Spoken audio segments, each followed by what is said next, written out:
संतांची संगती मनोमार्ग गती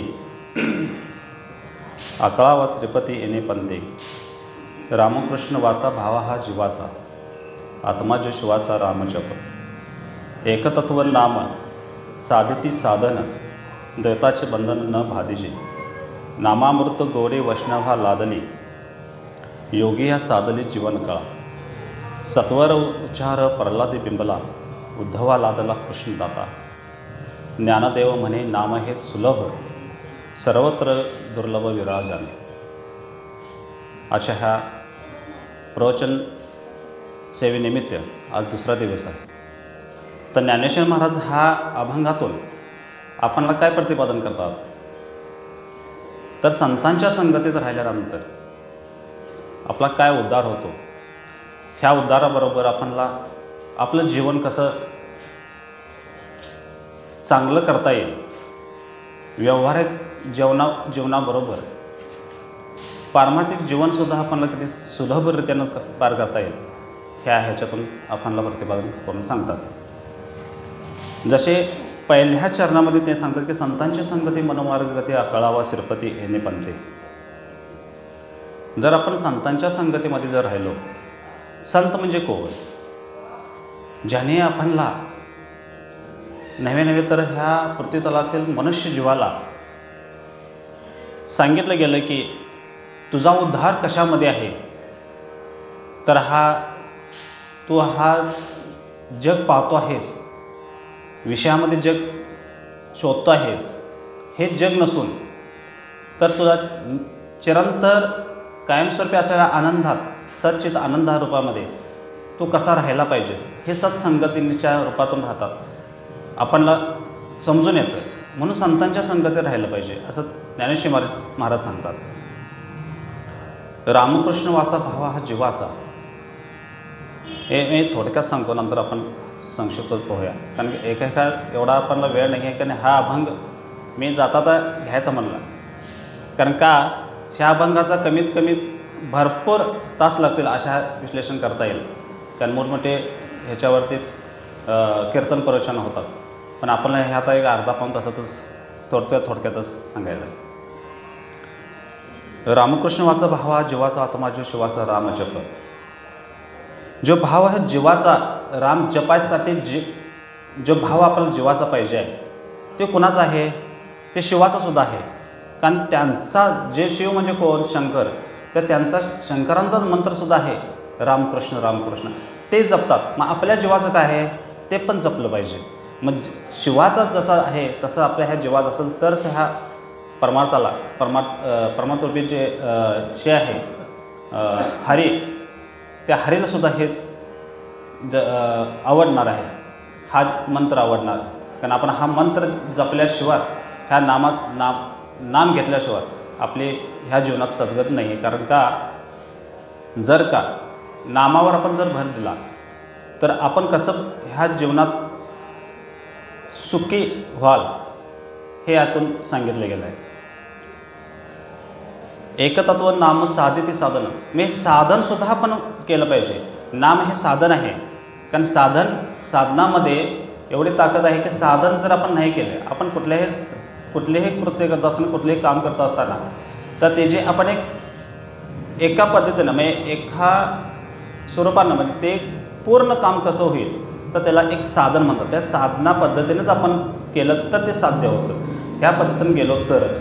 म्हणून एक तत्वे नाम साधिती साधन, जर नामाचा जप सतत जर केला तर द्वैताचे बंधन न पाहिजे। जे आपल्याला द्वैत आहे, जे आपल्याला माहीत नाही आहे अद्वैत म्हणजे काय आहे, जे संतांनी सांगितलं अद्वैत म्हणजे ज्याच्यात भेदच नाही असं अद्वैत जे सांगितलं, पण आपण ते द्वैतामध्ये शोधतो आहे, द्वैत करतच शोधायला लावलं आहे आपल्याला।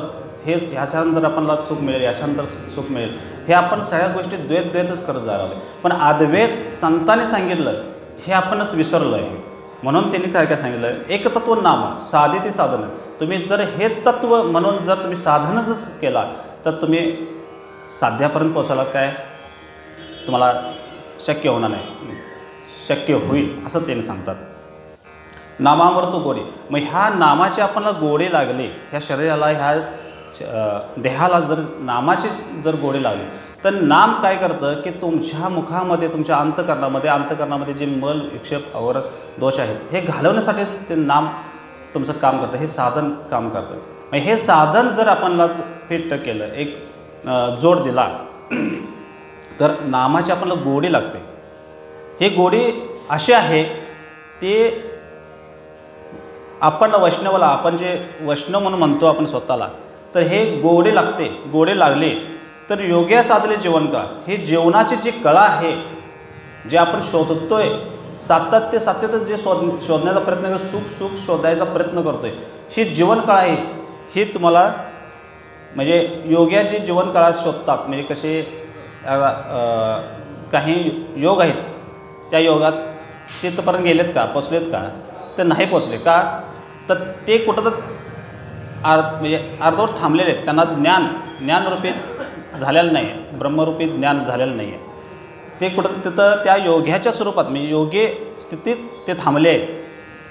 तर हे जीवनकळा त्यांची जी आहे ती तिथं त्यांची खुंटली जाते. म्हणून ते म्हणतात काय, योग्या साधले जीवनकळा. ज्या पद्धतीने सत्वरे उच्चार प्रल्हाद बिंबला उद्धवा लातला कृष्णदास. जसं भक्त प्रल्हाद होता, नामरूपी भक्त झाला, पहिला भक्त ज्यावेळी प्रल्हाद म्हणून झाला, तर त्यावेळी त्या प्रल्हादानं काय केलं, ते नामावरती जोर दिला. नामाच्या जोरावरती त्याने परब्रह्म जे आहे, हरे आहे, त्याला बोलवलं नामाच्या जीवावरती. नुसतं नाम घेऊन सतत नाम घेऊन. तर तशा पद्धतीनं उद्धवालासुद्धा कृष्णाची उपाधी उद्धवालासुद्धा लागली ह्या नामाच्या जीवावरती. मग ज्ञानदेव महाराज काय सांगतात माऊली, ज्ञानदेव म्हणे, नाम हे सुलभ सर्वत्र दुर्लभ विराजाने. असे नाम घेणारे कोण आहेत ह्या जगामध्ये, तर विरळ आहेत, कमी स्वरूपात आहेत. असे ज्ञानदेव माऊली सांगतात. काय सांगतात की अशा जगामध्ये नाम घेणारे किती व्यक्ती शोधून मिळतील, क्वचितच भेटतील. कारण नाम हे एवढं सोपं आहे तितकंच ते अवघड आहे. कारण का अवघड आहे, कारण जेवढे त्यामध्ये सातत्य राहायला पाहिजे तेवढे आपण राहू शकत नाही. कारण ह्या आपणच्या व्यवहारिक संसारामध्ये आपण ज्यावेळी जगत असताना पारमार्थिक क्षेत्राची जोड घालायची म्हणलं व्यवहाराबरोबर, तर जेवढे जमत नाही. कारण एवढं मनुष्य एवढाच गुंतला आहे कशामध्ये, विषयसुखामध्ये. तर विषयसुखामध्ये एवढ्या गुंतल्यामुळं हे आपल्याला इकडं परमार्थाच्या जोडायला आपल्याला होत नाही. मग ह्या कलियुगामध्ये काय सांगितलं त्यांनी की नामच तुम्हाला सोपं आहे पुढं मुक्त होण्यासाठी, त्या साध्यापर्यंत पोचण्यासाठी, असं त्यांनी सांगितलं. तर जर संतांच्या संगतीमध्ये जर पहिल्या चरणाचा जर विचार करायचा म्हटला तर संतांच्या संगती मनोमार्गते आकळावा शिरपती इनपती. आकळावायचं कसा आकळावायचा, तर संतांच्या मार्गानंच आकळावा पाहिजे. आपल्या मनाच्या स्थितीनं तर आकळून चालत नाही. आपल्याला जसं पाहिजे तसं ज्या पद्धतीनं करायचं म्हटलं तर होऊ शकत नाही. ते संतांच्या संगतीत राहूनच करावं. त्यांनी दिलेल्या साधना अवस्था प्राप्त करूनच करायला पाहिजे, नाहीतर अन्यथा होणार नाही. अशा पद्धतीने सांगतात ते. म्हणजे दृष्टांतात सांगायचं गेलं म्हटलं तर कसं सांगता येईल की एक साधू संत असा उन्हातनंच जात होता. जात असताना थोडीशी वाटसोर असल्यामुळे जास्त इकडे तिकडे जास्त पाण्याचा म्हणजे कमतरता होती त्यात जाताना. मग शेवटी जात असताना उन्हाची एवढी तडका होती की एक त्याला कुंभाराचं घर दिसलं जाताना. साधूलाच कुंभाराचं घर दिसलं आणि त्याने त्या घरामध्ये प्रवेश केला.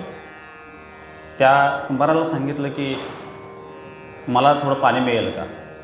तर ते म्हणले तुम्ही एवढे साधू संत आहात आणि तुम्हाला पाणी द्यायला मला आनंदच वाटायला. म्हणले ते या तुम्ही बसा इथं. बसल्यानंतर त्यांनी सांगितलं की तुम्हाला पाणी घेऊन येतो. पाणी घेऊन आलेत.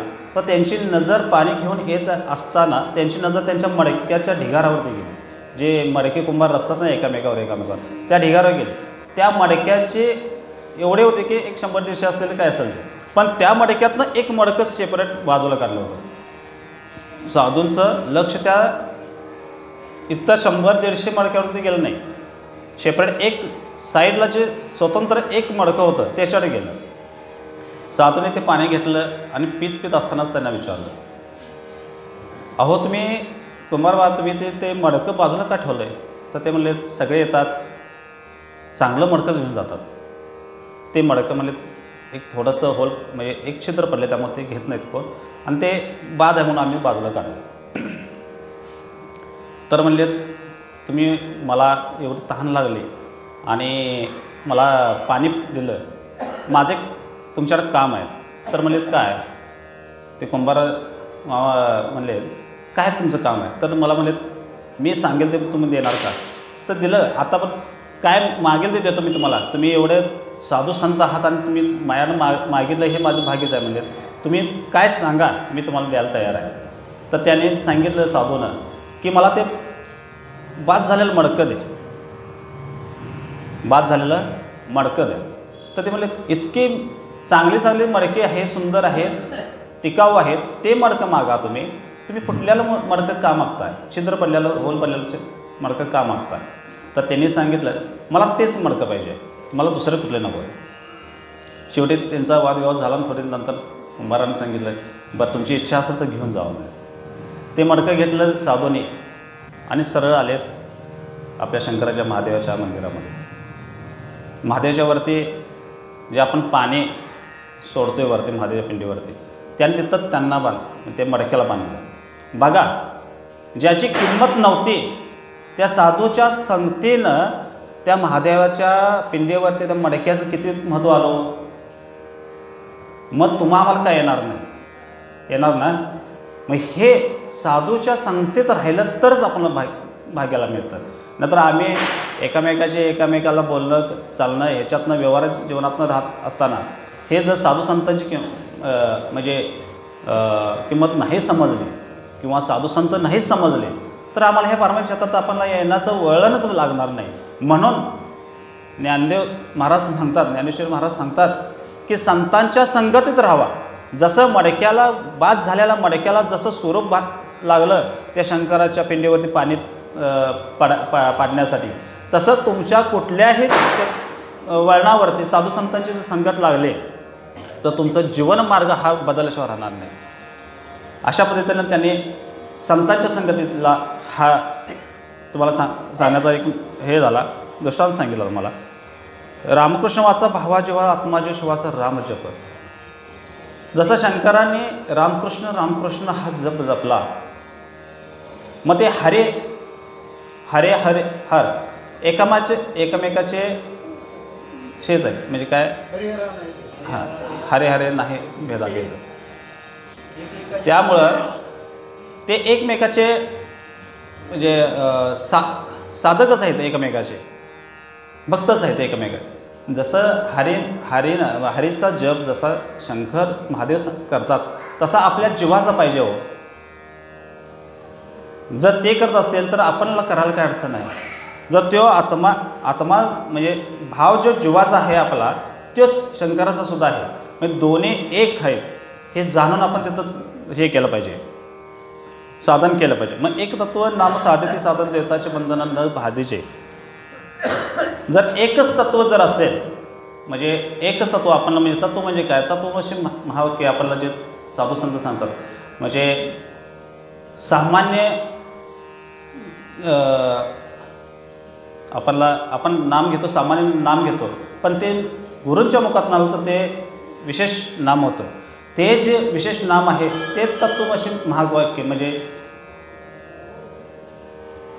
सुखाची किंवा परमानंदाची प्राप्ती मिळण्यासाठी जे पोत आपल्याला दिला जातो प्रत्येक ग्रंथामधून, प्रत्येक संतांच्या ग्रंथाच्या ह्याच्यातून आपल्याला प्रत्येक साधू संत सांगतात की परमानंदाची प्राप्ती म्हणजे काय, सकल दुःखाची निवृत्ती आणि परमानंदाची प्राप्ती. जर का आपलं चित्तच शुद्ध असेल म्हणजे अंतःकरण जर शुद्ध असेल तर ह्या गोष्टी नामानंच साध्य होतात. आणि अंतःकरण शुद्ध जर करायचं असेल तर हे नामच आपल्याला साधन म्हणून आपल्याला स्वीकारलं पाहिजे. आणि स्वीकारल्यावर किंवा हे नाम आपण घेत असताना अंतःकरण हे शुद्ध होतं जातं. अंतःकरणाचे काय धर्म आहे तो अंतःकरण चतुष्टयमध्ये आपल्याला सांगितले गेलं. मन, चित्त, बुद्धी आणि अहंकार हे चार आपल्याला सांगितले गेले. हे आपण आता थोडं आपल्याला यातलं समजून येतं म्हणून तुम्हाला सांगतो, काय चुकलं तर हे अंतःकरण चतुष्ट आहे. मन काय करतं आपलं, विषयाला धारण करतं. विषय म्हणजे काय की आपल्याला जे काही गोष्टी हव्या असतील तिकडं ते चंचल मन करतं, म्हणजे चंचल मन होतं, त्या विषयाकडं पळतं. म्हणजे आपण एक कवी म्हणतो, आपल्याला माहिती आहे लहानपणी पुस्तकात होतं बघा, ते मन वडा हे वडा एक उभ्या पिकात लढवर की ते हाकलं तर ते परत त्यात ह्याच्यावर जातं, आपल्या वळणावर जातं. तशा पद्धतीनं किती बी मनाला तुम्ही आवर घाला, किती मनाला तुम्ही ओढून धरा, नाही ते मन चंचल मन हे बाहेर जायचाच प्रयत्न करतं. मग ह्याला मनाला आवर घालण्यासाठी काय करायला पाहिजे तर नावामृताची गोडी, हे नामच आपल्याला गोड मुखातनं घेतलं पाहिजे, तरच आपल्याला हे साध्य होतं. म्हणजे नाम जर आपण मनाची जर ओढ म्हणजे थांबवलं, बाहेर जायचं ओढ थांबवलं, तर बुद्धी काय करते, स्थिरता प्राप्त करते, त्या मनावर ते ताबा करते, ते मन थांबवतं, की विचार करायला सांगतं की नाही ते चांगलं आहे, हे वाईट आहे, ते वाईट आहे, त्यामुळे तिकडं न गेलेलं बरं, आपल्याला हे चांगलं मिळतं, ह्या चांगल्या स्थितीवर तर थांबलेलं बरं, हे बुद्धी विचार करतं. जर हे झालं तर, आणि चित्तामध्ये आपलं एक आनंदच आहे, कायमस्वरूपी चित्ताचा आनंद आहे. जर ज्यावेळी हे ज्ञान प्राप्त झालं तर ज्ञानाबरोबर जर अहंकार वाढला तर आपल्याला कुठल्या स्थितीला प्राप्त होणार नाही. मग अहंकार वाढू देऊ नये यासाठी मनाची जी चंचलता आहे, बुद्धीची जी संकल्पना आहे, ते हे विकल्प संकल्प जे होतात किंवा बुद्धीचं स्थिरता, बुद्धीचं जे काम आहे ते तुम्हाला थांबवायचं, विकल्प विचार इकडं तिकडं करण्याचे, हे थांबवण्याचं काम हे बुद्धी करते. आणि मग नंतर आपल्याला ज्ञान अवगत झालं, चित्तामध्ये एकदम आपण साठवून ठेवलं, स्थिरता ठेवायला आलो, तर त्याचा आपला अहंकार वाढतो. आणि जर अहंकार वाढू देऊ नये यासाठी हे साधन दिलं आहे माऊलीने, की तुम्ही काय केलं पाहिजे, ह्या कलियुगामध्ये फक्त नामच घेतलं पाहिजे. कारण इतर आपण का साधन करू शकणार नाही, कारण एवढे आपले म्हणजे काय म्हणतो, आपली ताकद नाही आहे, आपली एवढे ऐश्वर नाही आहे की पैसे मिळवून आपण एवढं ते विधी करू शकतो आणि आपण प्राप्त होऊ शकतो आहे, असं होऊ शकत नाही. कारण कलियुगामध्ये तुम्ही पैसा अडका पुष्कळ मिळवा, पण परमार्थिक क्षेत्राकडे वळण्यासाठी तुमचं बुद्धी होऊ शकणार नाही. कारण आता आहेतच, मी सुद्धा मिळतो, मलासुद्धा वाटत होतं की मी तिथं थांबून नाही केली, सेवा थांबवावी माझी, पण बुद्धी मला म्हणली की नाही, माझ्या गुरु बंधूंनी मला सांगितलं नाही यायलाच पाहिजे, नाही जमलं नका, थोडंफार सांगता येईल नका, पण जाऊन तिथं सांगा, त्यांचं हे कर, त्यांच्या विचाराला साथ द्यावी. नाहीतर काय होणार आता की माझं तिथं विचार खुंटणार होते, मी पैशाच्याच ओघातमध्ये राहिलो असतो. आणि आहेच, तात्यांनासुद्धा माहिती आहे की तात्या येतात जातात बघतात, पण बोलायची संधी मिळत नाहीत, का माणसं येत आहेत, काय बोलता येतं. आता कधीतरी बापू आले तर आमचा विषय कधीतरी निघतो आहे, नसलेत तर ह्याच ह्याच्यावरती, आता व्यतिरेक नाही असं आहे. म्हणजे जर का व्यवहारिक जीवनाला बरोबर जर परमार्थ क्षेत्राची जर जोड लावणे तर आपल्याला साध्य होणार नाही, असं नाही, होणारच. त्या पद्धतीनं नाम हे किती मोठं आहे हो, हे जाणलं पाहिजे आपल्याला, तरच आपल्याला साधन म्हणून ते स्वीकारता येईल, नंतर अन्यथा स्वीकारता येणार नाही. भक्ती आपण करू शकतोय, किती भक्ती करू शकतो हो, तर त्याची पूर्णता मिळाली की आपण तिथं थांबतो. पण नाम हे किती मोठं आहे, समजण्यासाठीच तर करायला पाहिजे का नुसतं नाम घेतलं पाहिजे, नुसतं रामकृष्ण हरे रामकृष्ण हरे, त्याचं माहितीच नसेल, किती नाम श्रेष्ठ आहे माहिती नसेल तर आपण तिथं पण जाणार आहे का, नाही. नुसतं आपण वाच्यातनं नाम म्हणून घेतलं जाईल, पण ते नाम किती श्रेष्ठ आहे सांगतात कोण, ज्ञानेश्वर महाराज. ज्ञानदेव कसे निवृत्तीची चाळ गगनाहून वाढण नाम आहे, ज्ञानेश्वरांचे हे ज्ञानेश्वर महाराजांनी सांगितलं आहे. हे इतर कोणी तुम्ही बोलू नाही शकत, कारण संतांनी ज्या काही गोष्टी घालून दिलेल्या आहेत आम्हाला या ग्रंथामधून, हे ग्रंथ संतांनी लिहिले म्हणून आपण पंथ सांभाळतो आहे, नाहीतर अन्यथा पंथ सांभाळता आला नसता. कारण जर पंथ जर आपल्याला माहिती नसतं तर आपण कुठं ना कुठं जीव आहे, कुठं काय आहे, कुठं जगतो आहे, काहीच समजलं नसतं. अशा पद्धतीनं ज्या पद्धतीनं नाम श्रेष्ठ आहे असं सांगण्यासाठी आता दृष्टांत सांगायचं म्हणला तर दृष्टांतपेक्षा नाम, आपण जे ह्या पृथ्वी तलावरती राहतोय ही पृथ्वी किती आहे हो, मोजू शकतो आपण, पृथ्वीचं मोजमाप करू शकतो. त्याच्यापेक्षा पाणी 10 पट आहे पृथ्वीपेक्षा, या जमिनीपेक्षा पृथ्वी 10 पट आहे. आणि ह्या 10 पटा पाण्याच्या जलापेक्षा हे तेज 10 पट, त्याच्यापेक्षा तेज 10 पट आहे. आणि ही शृंखला कशी आहे बघा, ह्या तेजापेक्षाही वायू त्याच्यापेक्षा 10 पट आहे. आणि ह्या वायू ह्या आकाशामध्ये असे, म्हणजे ह्या अवकाश जे आहे दिसतंय आपला सभोवतीला आकाश दिसतंय, ह्या वायूपेक्षा कितीतरी पटीनं मोठा आहे. आणि ह्या आकाशाच्या पेक्षाही नाम श्रेष्ठ आहे. कसं सांगलं जातं आहे की तुम्हाला जात आहे एका शृंखलेमध्ये तुम्हाला सांगून जातो मी. ज्यावेळी एखाद्या आपण गावातील ब्राह्मण 1000 ब्राह्मण जर आपण जीव घातले आपल्या घरामध्ये, आपण 1000 ब्राह्मण जर जीव घातले तर एक ह्याच्यामधले कुठं तीर्थक्षेत्री जे ब्राह्मण आहे ते एक जेवल्यासारख्याचं म्हणजे पुण्य लाभतं त्यामध्ये. तर तिथले 1000 म्हणजे पुण्यक्षेत्रातले 1000 ब्राह्मण जर जेवले तर एक वेद पाठक जेवल्यासारखा वाटतो, पुण्य लाभतो आपणला. मग असे वेद पाठक कोण, असे वेदी कोण, असे 4 आहेत. 4 वेदी कोण, एक वेदे, द्विवेदी, त्रिवेदी आणि चतुर्वेदी, हे 4 आहेत. असे 4 वेदक म्हणजे वेद पाठक, असे 1000 वेद पाठक आपण जर जीव घातले तर एका पंडिताचं आपल्याला पुण्य लाभतं. मग पंडित म्हणजे कोण, आपल्याला लक्षात आलं पाहिजे. पंडित म्हणजे कोण, ज्यांच्या मुखामध्ये 4 वेद, 6 शास्त्र आणि 18 पुराणे मुखोद्गत आहेत. त्यांना कुठलाही प्रश्न विचारला, काही विचारलं ते समोरच्या व्यक्तीला, समोरच्या मनुष्य जीवाला ते पद्धत त्यांना ते निरसन करतील, अशा पद्धतीचे पंडित. मग हे पंडित ज्यावेळी 1000 पंडित असले, असे पंडित 1000 पंडित ज्यावेळी जीव घालतो त्यावेळी आपणला एक संन्यासी जेवल्यासारखं वाटतं, म्हणजे त्याचं पुण्य लाभतं आपणला. म्हणजे संन्यासी म्हणजे आपण आज आत्ताच्या कलियुगातील संन्यासी तुम्ही आपण बघतोयच. ते संन्यासी कसे आहेत तर ते तांबडे वस्त्र परिधान, भगवे वस्त्र परिधान करायचे, भिक्षा मागायचे, पैसे अडके मागायचे आणि आपले गडगंज राहायचे आणि आपली व्यवहारिक सत्ता चांगली चालवायचे, असे ते संन्यासी नव्हे. मग ते संन्यासी तसे संन्यासी 1000 जर संन्यासी जीव घातले तर एक ब्रह्म म्हणजे तसले 1000 संन्यासी जर जीव घातले तर एक ब्रह्मज्ञानी, हे नाही ब्रह्मज्ञानी ब्रह्म येते का, हां ते 4 आहेत. ब्रह्मज्ञानी 4 आहेत ना, त्रेतायुगातले, हां परमहंस.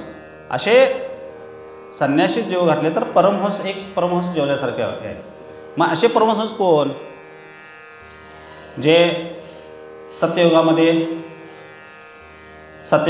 त्रेतायुगातले, द्वापरयुगातले आणि आता आपले आहेत ते कलियुगातले शंकराचार्य, म्हणजे जनक, नंतर काहीतरी नाव असे घेतलं जातं, सनकादिक. सत्ययुगातले सनकादिक, त्रेतायुगातले जनक आणि द्वापरयुगातले उद्धव आणि कलियुगातले शंकराचार्य. असे ब्रह्मज्ञानी परमहंस असे जर आपण जर जीव घातले तर एक ब्रह्मज्ञानी जेवल्यासारखं आहे. ब्रह्मज्ञानी म्हणजे कोण, ज्याने हे अवगत केलं, ज्याने ब्रह्माचं जे स्वरूप आहे, जे ब्रह्मस्वरूप आहे म्हणजे आनंद, सच्चित आनंद, हे जे अवगत केलं, म्हणजे त्याने फक्त हे केलं नाही, असे काय म्हणतात आपले नाथ महाराज काय म्हणतात ते त्या पद्धतीनं जर ते असे ब्रह्मज्ञानी घातले तर अशा 1000 ब्रह्मज्ञानीपेक्षाही जास्त कितीही तुम्ही जीव घाला, त्यापेक्षा हे नाम जो साधक आहे, नाम साधक जो आहे तो त्यांच्यापेक्षा श्रेष्ठ आहे. कारण का ज्ञानेश्वर माऊली सांगतात की गगनाहोनी वाढ नाम आहे. हे असे कारण का हे ज्यावेळी आपण अशा पद्धतीनं शृंखलेच्या पद्धतीनं जर आपण ह्या पद्धतीनं गेलो तर नाम हे किती श्रेष्ठ आहे आपल्याला समजून येतं. मग नामाचं आपण साधन म्हणून स्वीकार करायचा की नुसतंच नाम घ्यायचं? विशेष नाम तर यायला पाहिजे तोंडी. सामान्य ज्ञान आपण कायमच करतो ना. मग सद्गुरूच्या मुखातनं जे विशेष म्हणजे नाम जे आहे ते आपण अवगत करण्यासाठी हे नामाचं चिंतन केलं पाहिजे. आणि हे साधन ज्यावेळी आपणला पूर्णपणे काया वाचे मने ज्यावेळी आपणला साध्य होईल त्यावेळेस ब्रह्मज्ञानाचे ज्या आपलं ब्रह्मज्ञान प्राप्त होईल आणि आपण नाम साधक म्हणून श्रेष्ठत्व मिळेल. आणि जर नाम साधन जर श्रेष्ठ झालं तर असे नाम साधक ह्या जगामध्ये तुरळक आहेत असे ज्ञानेश्वर माऊली सांगतात. म्हणजे आपण कुठं अजून आहे ह्याची संकल्पना आपण जागृत झाली पाहिजे. नाहीतर अजून आपण सामान्य ज्ञान सोडत आपण अवगत नाहीच अजून. कारण आपण ह्या सामान्य ज्ञानापर्यंत जातो आहे की नाही हे अजून शृंखलेमध्ये आता मी सांगितलेल्या शृंखलेमध्ये आपण बघितलेल्या त्या शृंखलेमध्ये आपण कुठं बसतो आहे ते बघायला पाहिजे. मग नाम कुठं आहे आणि ह्या शृंखलेमधनं आपण कसं जायला पाहिजे आणि मग नाम कसं घेतलं पाहिजे हे आपणला साधना पद्धतीनं केलं पाहिजे. म्हणून गगनाहोनं वाढ नाम आहे असे ज्ञानेश्वर महाराज सांगतात. म्हणून ज्ञानदेव म्हणे नाम हे सुलभ सर्वत्र दुर्लभ विराजाने. म्हणून हे नाम घेणारे लोकांची संख्या जी आहे ती कमी आहे. म्हणून ज्ञानेश्वर महाराज सांगतात की ज्ञानदेव म्हणे नाम हे सुलभ सर्वत्र दुर्लभ विराजाने. म्हणून हे तुरळक लोक आहेत. मग हे तुरळक व्यक्ती ह्या शृंखलेमध्ये बसली तरच हे नाही तर मग साधन म्हणून स्वीकारणं हे शक्य नाही. मग अंतःकरण चतुष्टी किंवा अनुबंध चतुष्टी हे आता आपल्या शास्त्राच्या ह्याच्यात भाषेतनं बोलायचं म्हणलं तर हे अंतःकरण चतुष्टी साधन चतुष्टी ह्या जर घेऊन गेलो तर ज्ञानोत्तर भक्तीचे श्रेष्ठ आहे, त्यात काय नाहीच नाही. पण ज्ञान झालं नामाचं विशेष म्हणजे सामान्य ज्ञानाचं विशेष ज्यावेळी आपल्याला विशेष नाम ज्यावेळी समजून येईल त्यावेळीच ज्ञानोत्तर भक्ती तुमची श्रेष्ठ होणार आहे. न तोपर्यंत हे नाम घेतच तुम्ही साधन करतच राहणार आहे. मग हे नाम घ्यावं आणि ज्ञानोत्तर भक्तीला आपण प्राप्त व्हावं असे ज्ञानेश्वर महाराजांचे यातून ह्या अभंगातून आपणला सांगतात. आता कसं आहे जास्त बोलता आलं असतं पण बाहेर पाटील महाराजांनी मला परवा 2-3 दिवस सांगत होते असं करा मी ती सेवा प्रवचन घ्या. पण कसं होतं थोडा अभ्यास असल्याशिवाय काय करता येत नाही. आणि मोठे श्रोत्यांच्या म्हणजे तुम्ही आहातच त्यामुळं तुमच्यापुढं थोडं जरी चुकलं तरी अशी मनात खंत वाटते की नाही चुकतं आहे की काय ह्या भीतीपोटून जरासं हे होतं आहे दुसरं काय नाही आहे. पण थोडे काय असं ना ह्या तुमच्या म्हणजे गुरुबंधू आशीर्वादांनाच मी इथंपर्यंत पोचलो. कारण तुमची साथ अशीच राहावं. कारण कसं आहे नाम जरी घ्यायचं म्हणलं किंवा यात यायचं म्हणलं तर कुणाची तरी साथ असल्याशिवाय कोणाची जोड असल्याशिवाय आपण येता येत नाही. जशा पद्धतीने ज्ञानेश्वर महाराज सांगतात पहिल्या चरणामध्ये की संतांची संगती मनमार्ग गती. जर का मनाचा विचार बदलायचा असेल तर हे आपल्याला कुणाची तरी संगती घेऊनच यायला पाहिजे. म्हणून आपण नाम हे सतत घ्यावं मुखानं कायावाचे मनानं सतत राहावं. आणि जसं ज्ञानेश्वर महाराज सांगतात की नाम घेतल्यानंतर आपले परमात्मे ह्याच्यामध्ये मार्गामध्ये किंवा आपल्या जीवनामध्ये आपली किती प्रगती झाली हे आपण त्या नामाच्या ह्याच्यातून आपण समजून येतो. आणि व्यवहारिक क्षेत्रात व्यवहारिक दृष्टिकोनातून त्याला जोड देतच आपण हा परमार्थ करायचा आहे. कारण कसं सरळ संन्यासी व्हावं तर शक्य होत नाही ह्या कलियुगामध्ये. आणि संन्यासी होणं एवढं सहज गोष्ट नाही आहे. ते म्हणतात ते काय आपलं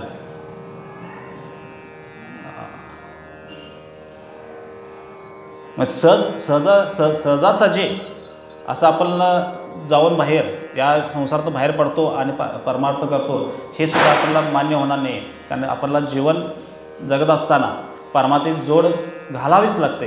तर आणि व्यवहार जोडाला सोबत घेऊनच ते दोन्ही एकमेकाला संगत घालूनच आपण जीवन जगायला पाहिजे. पण जगत असताना देवाचं नाम हे कुठं चुकू नये आणि सतत आपण कुठल्याही स्थितीमध्ये असताना नाम घ्यावं. असं जर नाम घेतलं तर आपल्याला जीवनामध्ये सरळ गती प्राप्त होते. जसे संतांनी सांगितले की कुठलाही मार्ग कुठलाही सोपा नाही. जशा पद्धतीनं एखादी गाडी डब्याची आपण रेल्वे गाडी जर म्हणलं तर एका ठिकाणून दुसऱ्या ठिकाणी जाते.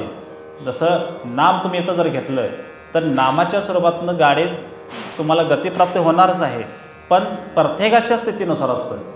जसं ज्यांना त्या डब्यामध्ये बसायचं आहे त्यांनी बसू शकता, म्हणजे त्या रेल्वेच्या डब्यामध्ये. जसं नामाच्या रूपामध्ये आपण जसं साधना करत असताना त्या नामरूपी सेवेत जर बसायचं म्हटलं तर त्या सेवेत बसायला पाहिजे.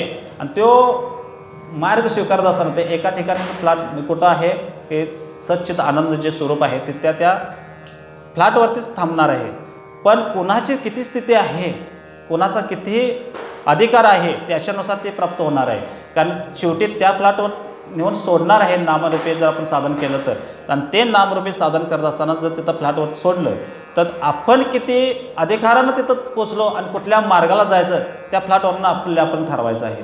म्हणून नामरूपी जे साधन केलेलं आहे त्या म्हणजे ब्रह्मरूपापर्यंत जाण्यासाठी जो रेल्वेसारखा जर ट्रॅक जर असेल तर ज्याच्या ज्यांना आपल्या साधकानं आपले आत्मचिंतन करून आपण कितपत आपण नाम घेतो आणि नाम किती श्रेष्ठ आहे हे इतर ह्या कलियुगामध्ये नाम हे किती श्रेष्ठ आहे हे जाणून घेऊनच आपण सेवा केली पाहिजे आणि देवाशी आपण एकरूप झालं पाहिजे. दिलेली सेवा ही आज दुसऱ्या वर्षाची आहे.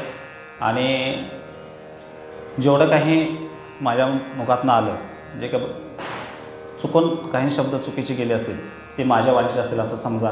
आणि काही सुंदर चांगले विचार जर असतील किंवा काही तुम्हाला दृष्टांत पटल्यासारखं जर वाटलं असेल तर ते माझ्या सद्गुरू कावणेकर महाराजांचं आहेत. कारण त्यांच्या पाठामध्ये गेल्यानंतर मला हे साधना करता आली, आता अन्यथा करता आली नसते. कारण त्यांनी जे सोसलं आहे जीवनामध्ये सोसलं आहे किंवा काय आलं त्यांच्याकडं बघितल्यानंतरच आपल्याला समजतं की काय नेमकं त्यांनी ब्रह्मज्ञान प्राप्त करण्यासाठी किती कष्ट केले आहेत, साधना केली आहे. त्या साधनेला स्वरूपानंच आपण जाऊया. कारण कसं आहे आपल्याला गुरु म्हणून लांबणीसुद्धा तितकंच भाग्याचं लागतं. आणि ते मला मिळालं, गुरु म्हणून मिळाले ते माझं भाग्य समजतो चांगलंच. कारण हे लवकरात लवकर मला अवगत व्हावं अशी परमात्माच्या चरणी मी प्रार्थना करतो. तुमच्या चरणी ही सेवा अर्पण करतो. माझ्या आईवडिलांच्या चरणी अर्पण करतो. गुरुवारांच्या कावणेकर महाराजांच्या चरणी अर्पण करतो.